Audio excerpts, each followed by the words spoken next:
प्रशांत किशोर के पास पैसा कहां से आता है।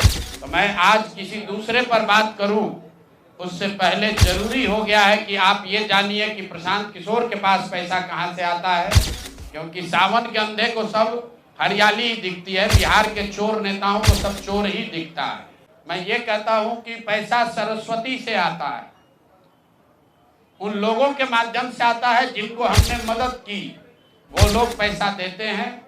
क्योंकि बिहार में नई व्यवस्था बनाने के लिए किसी बालू माफिया, शराब माफिया, भ्रष्ट लोगों की मदद न लेनी पड़े, गरीब से गरीब व्यक्ति को भी अगर बिहार सुधारने के लिए जज्बा है, ताकत है, उसको चुनाव लड़ाया जा सके, इसके लिए जन स्वराज के पास साधन होना चाहिए।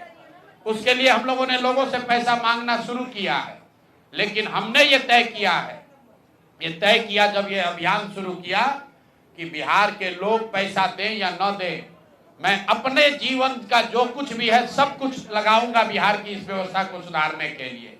और ये सिर्फ शब्द नहीं है जो मैं कर रहा हूं, ये आप देख रहे हैं। मैंने सिर्फ इसलिए नहीं आंकड़े अभी तक जारी किए थे कि सनातन धर्म में, हम लोग के धर्म में कहा जाता है कि दान करने वाले पैसे की चर्चा नहीं करनी चाहिए, लेकिन यहाँ के छुटभैये नेता इन्होंने जब बात उठाई है तो मैं अब आंकड़ा जारी कर रहा हूं, आप लोग नोट कर लीजिए। पिछले 3 बरस में प्रशांत किशोर को पैसा कहां से आया है। हमको पैसा 2 जगह से मिलता है।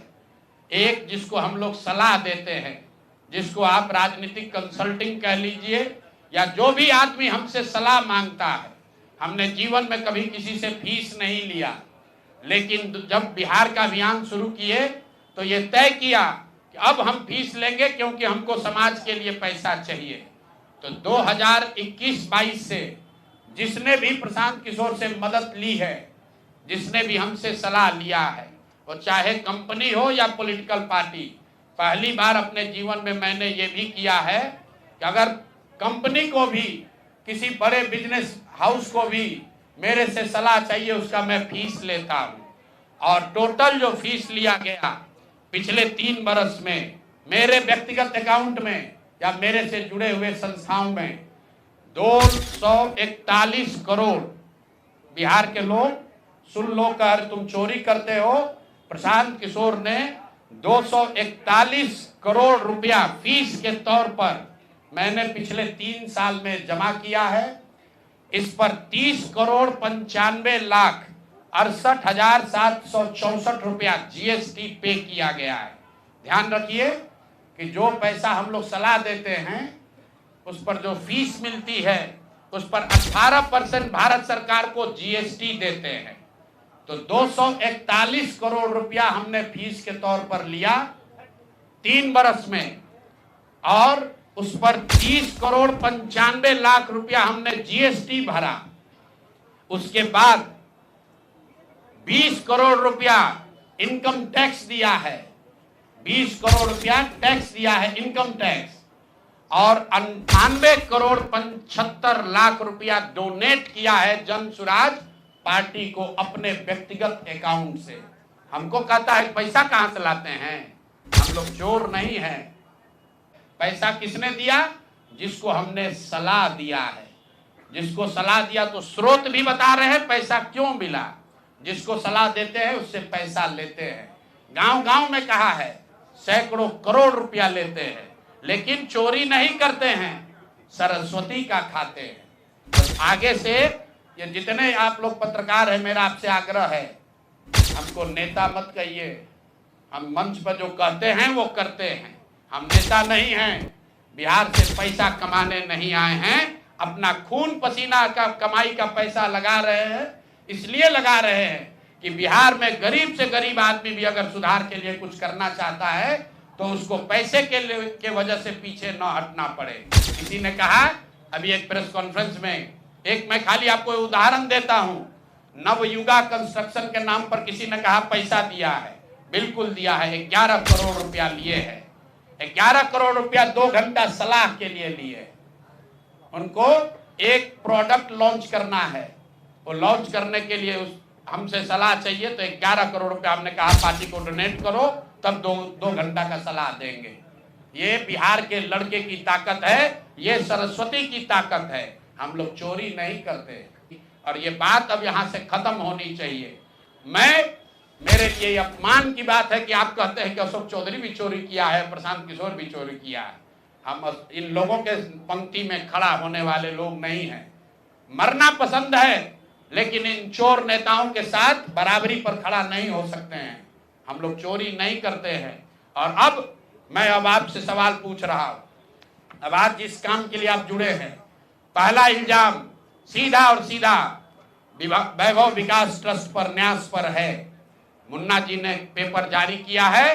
न्यास के जो मुख्य पदाधिकारी हैं जियालाल आर्य जी, मैं आज भी समझता हूं आप बहुत ईमानदार व्यक्ति हैं। आप बताइए कि पिछले 1 साल में जब से अशोक चौधरी की बेटी की सगाई आपकी अनिता कुणाल के लड़के से हुई है, उसके बाद से 100 करोड़ से ज्यादा की संपत्ति पटना में न्यास के द्वारा खरीदी गई है। जियालाल आर्य जी, अगर जैसे मैंने बताया है अभी प्रेस के सामने, आप प्रेस के सामने आइए और बताइए, न्यास का अकाउंट जारी करिए कि कहां से ये पैसा आपके पास आया है, कहां से ये 100 करोड़ रुपए न्यास के पास आए। जब से न्यास बना है उसमें 10 करोड़ का भी संपत्ति नहीं खरीदा गया। पिछले 1 साल में 100 करोड़ का ज्यादा से ज्यादा का संपत्ति कैसे खरीदा गया है। आप व्यक्तिगत तौर पर ईमानदार हैं तो नीतीश कुमार भी ईमानदार है, मनमोहन सिंह भी ईमानदार थे। लेकिन जिस न्यास के आप मुखिया हैं, ये कहने से बात नहीं बनेगी कि हमको जानकारी नहीं है। मैं अभी आपके सामने चुनौती दे रहा हूं, वैभव विकास ट्रस्ट से, न्यास से लोग आकर ये बताएं कि पिछले 1-1.5 साल में 100 करोड़ से ज्यादा की संपत्ति पटना में उस न्यास के माध्यम से कैसे खरीदी गई है। उसमें मुख्य सचिव, यहाँ बिहार के मुख्य सचिव जो हैं, उनके परिवार की महिला हैं, तो अभी इनकी जिम्मेवारी है। मुख्य सचिव यहाँ पर प्रत्यय अमृत हैं, इनकी सास हैं, मुन्ना जी इनकी सास है, प्रत्यय अमृत की सास है, इनकी सासू माँ है, और जियालाल आर्य जी और अनिता कुणाल, ये तीनों लोग बताएं। इन्होंने कहा किशोर कुणाल जी का नाम बहुत बड़ा है, तो किशोर कुणाल जी के नाम पर ही कम से कम उनके नाम को दागदार मत कीजिए। समाज ने उनके नाम की बड़ी प्रतिष्ठा है। तो आप प्रेस को बुलाइए और क्लियर कीजिए कि आपके न्यास से, मैं 3 लोगों का नाम ले रहा हूं। जियालाल आर्य जो बहुत सम्मानित व्यक्ति हैं, ईमानदार व्यक्ति हैं, उनकी ऐसी छवि है। दूसरा अनीता कुणाल जी जो किशोर कुणाल जी की पत्नी है, और तीसरा यहाँ के मुख्य सचिव की सासू माँ। ये तीनों लोग बताएं कि न्यास में 100 करोड़ से ज्यादा की संपत्ति खरीदने का पैसा कहां से आया है। दूसरी बात, अशोक चौधरी के नाम पर जो संपत्ति की बात कही गई है, हम लोग उस बात पर कायम हैं। 200 करोड़ की संपत्ति इन्होंने अर्जित की है। इन्होंने कैमरे पर आप लोगों को कहा कि 1 कट्ठा भी जमीन हो जाएगा तो मैं जनसुराज की गुलामी करूंगा। मेरे भाई, मुन्ना जी ने अभी पूरा डॉक्यूमेंट जारी किया है। अगर या तो उसको आप रिबटल कीजिए कि ये आपका जमीन नहीं है, और अगर जमीन है तो जनसुराज की गुलामी मत कीजिए। बिहार के लोगों की गुलामी के लिए तैयार होइए, इस्तीफा दीजिए। नहीं इस्तीफा दीजिएगा तो आपका घेराव होगा, आपका राजनीति आपका नहीं करने देंगे। हम लोग राज्यपाल, मुख्यमंत्री नहीं सुन रहे हैं तो हम लोग राज्यपाल महोदय के पास जाएंगे, कोर्ट में जाएंगे, इनके खिलाफ कार्रवाई होनी चाहिए। और 100 करोड़ का मानहानि का नोटिस भेजे थे। आज डर के मारे शायद कहे हैं कि अब आगे ये हम कानूनी कार्रवाई नहीं करेंगे, तो 5 दिन के अंदर अंदर आधिकारिक तौर पर लीगल नोटिस वापस ले, और नहीं लेंगे तो इन पर 500 करोड़ का और घोषणा करेंगे। नोट कर लो भाई, 200 करोड़ पर घबराए हुए हैं ना, ये 500 करोड़ का और अवैध संपत्ति जो खरीदा है अशोक चौधरी ने अलग अलग नाम से। 7 दिन का समय दे रहे हैं। 7 दिन के अंदर अंदर अगर अब इस बात के लिए माफी नहीं मांगे कि प्रशांत किशोर पर झूठा मानहानि का मुकदमा करने का केस तो नहीं किया है, नोटिस भेजे हैं, तो अगर 7 दिन के अंदर अंदर लीगली कैमरे के सामने आकर ये नोटिस वापस नहीं लिए तो इन पर 500 करोड़ का और जो अवैध संपत्ति ये कब्जा किए हैं, खरीदे हैं, उसकी सारी सूची आपके सामने जारी करेंगे। एकदम इनको चुनौती दे रहे हैं भाई। 200 पर दिए हैं, 200 किए थे, 500 करोड़ का इनका पेपर तैयार है। पिछले 8 महीनों में इन्होंने 20,000 करोड़ से ज्यादा का कॉन्ट्रैक्ट दिया है। 20,000 से ज्यादा का कॉन्ट्रैक्ट भाई साहब ने दिया है, और हर कॉन्ट्रैक्ट में 5% पैसा कमीशन के तौर पर लिया गया है। अभी इतना ही बोल रहे हैं। अगले प्रेस कॉन्फ्रेंस तक अगर इन्होंने अपनी गलती नहीं मानी तो जिन लोगों के जरिए ये 5% पैसा वसूला गया है वो लोग को प्रेस के सामने बैठाकर आपसे परिचय कराएंगे कि कौन लोगों ने ये 5% की रेट से पैसा वसूला है। और दूसरी बात, ये जो पैसा रिलीज हो रहा है 0.5% हर रिलीज में पैसा काटा जा रहा है। अभी जो 2 घटना आपने सुनी होगी नोट जलाने की, 2 इंजीनियर्स के घर पे जो नोट के गड्डी पकड़े गए हैं, वो वही पैसा है जो पैसा ये लोग कॉन्ट्रैक्टर को दिए। कॉन्ट्रैक्ट देने के लिए 5% लिया, उसके बाद जब पैसा रिलीज होता है तो 0.5% इनका उसमें शेयर बनता है। वही पैसा ये इंजीनियर कलेक्ट करके वापस ला रहे थे पटना जमा कराने, जो एक आदमी उसमें पकड़ा गया, एक आदमी जेल में भी है, और रात भर नोट का गड्डी जलाया गया है। तो अब अशोक चौधरी इस पर बयान दें कि ये वो इसमें संलिप्त हैं कि नहीं है। नहीं है तो आपके सामने अगले प्रेस कॉन्फ्रेंस में उन लोगों को खड़ा करेंगे जो इनके बिहाफ में ये पैसे की वसूली कर रहे हैं, और इनको उसका जवाब देना पड़ेगा। अशोक चौधरी बंद। अब आ जाइए आज की सबसे बड़ी जिस चीज के लिए आपको बुलाए हैं। बिहार के उप मुख्यमंत्री सम्राट चौधरी, इन पर मेरा सीधा आपके माध्यम से सरकार को, बिहार के गवर्नर से, बिहार सरकार से, केंद्र सरकार से मेरा अनुरोध है कि इनको हत्या के आरोप में, ये हत्या के अभियुक्त हैं, इनको तुरंत पद से बर्खास्त करके गिरफ्तार किया जाए। क्यों किया जाए ये समझिए। तारापुर में 1995 में 7 लोगों की जो हत्या हुई और 7 मारे जाने वाले लोग कुशवाहा समाज के लोग थे। ये बिहार में जाति की राजनीति करने वालों के लिए सबक होना चाहिए। सम्राट चौधरी कहते हैं मैं कुशवाहा हूं। 7 लोगों की जिनकी हत्या के ये अभियुक्त हैं, आरोप नहीं है, मैं शब्द बहुत सही समझ के बोल रहा हूं। 7 लोगों की हत्या के अभियुक्त राकेश कुमार उर्फ सम्राट कुमार मौर्य उर्फ Samrat Chaudhary, Tarapur case number 44/1995, note कर लीजिए। 44/1995 में 7 लोगों की हत्या हुई, उसमें ये अभियुक्त हुए। और जो केस है चीफ जुडिशियल मजिस्ट्रेट को 24/4/1995 को इन लोगों ने डॉक्यूमेंट सबमिट किया।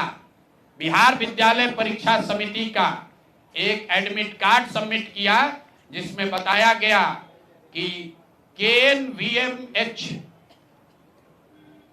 सम्राट, ये स्कूल का नाम है, कुमार सर एक स्कूल का नाम है जहां से ये एडमिट कार्ड इशू हुआ है। सम्राट चंद्र मौर्य, पिता का नाम Shakuni Chaudhary, date of birth 1/5/81, in result fail, number आया 268, कैटेगरी प्राइवेट। ये सुप्रीम कोर्ट का डॉक्यूमेंट है जो सम्राट चौधरी ने जमा किया है, जिसमें ये बताया है इनका डेट ऑफ बर्थ 81 है, उसके हिसाब से 95 में चीफ जुडिशियल मजिस्ट्रेट ने नाबालिग होने के नाम पर इनको वहां से राहत दी। इनको जेल से निकाला गया क्योंकि ये 15 साल के थे और कानूनन 18 साल से कम उम्र के बच्चे को अभियुक्त के तौर पर जेल पर नहीं रखा जा सकता था। अब ये बात तो पब्लिक की जानकारी में है। अब मैं क्यों कह रहा हूं कि इनको आज अरेस्ट करना चाहिए, क्योंकि 2020 का जो सम्राट चौधरी ने अपना इलेक्शन एफिडेविट दिया है, इसमें अपना उम्र इन्होंने बताया है 51 साल। कि सम्राट चौधरी का इलेक्शन एफिडेविट है। इन्होंने अपना उम्र बताया 2020 में 51 साल। इसका मतलब है कि 2020 माइनस 26, तो 1995 में इनका उम्र था 25 साल, 26 साल।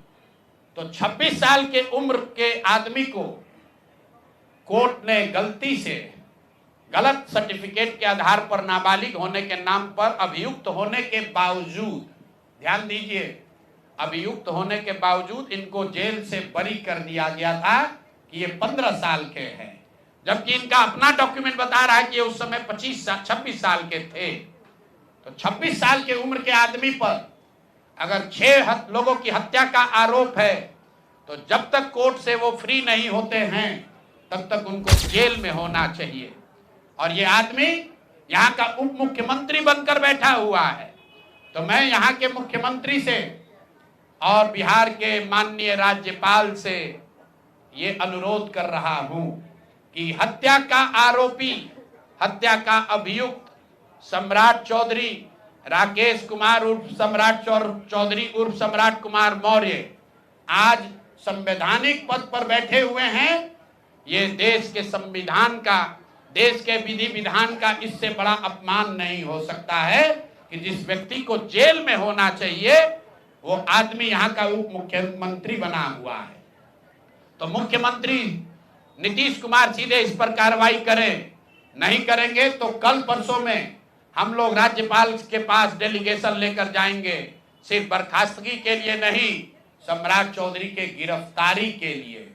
पूरा समझिए, मैं कैमरे पर कह रहा हूं, सम्राट चौधरी हत्या के अभियुक्त है, जेल से फर्जी डॉक्यूमेंट निकाल कर बाहर निकले हैं। या तो इनको बर्खास्त करके गिरफ्तार कीजिए और नहीं तो देश में जितने लोग हत्या किए हैं उनको भी जेल से छोड़ दीजिए। ये हालात है, ये डॉक्यूमेंट है आपके सामने।